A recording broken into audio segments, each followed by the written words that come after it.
Општина Кочани во соработка со Црвен крст и невладината организација Благородна мисија организираше хуманитарна собирна акција за помош на настраданото население од поплавите во Скопје и Тетово.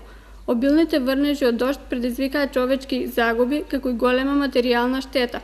За да му се помогне на населението на градскиот плоштад, беше поставен пункт каде што сите граѓани можеа да ја покажат својата солидарност и да донираат на оние што сега им е најпотребно. Целта на овој пункт е да се приберат донации.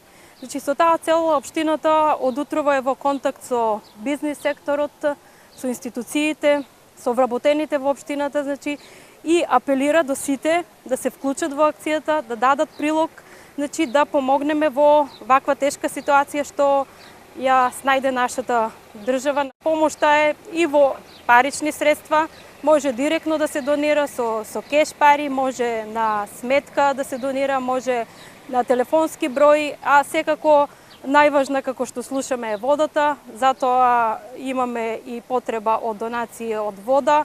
Продуктите што се најпотребни да се донираат се конзервирана храна, бебешка храна и пелени, вода за пиење, како и средства за хигиена и дезинфекција.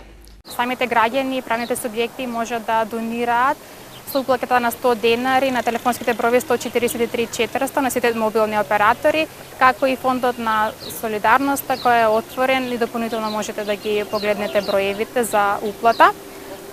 Апелираме до сите граѓани и правни субјекти да ја поддржат оваа активност на Црвениот крест, општината и Благородна мисија, со што би дошли и ја покажале својата хуманост и би донирале за настраданите во поплавите. Пунктот беше отворен од 12 до 16 часот за сите кои сакаат да помогнат, а ќе продолжи во наредните денови.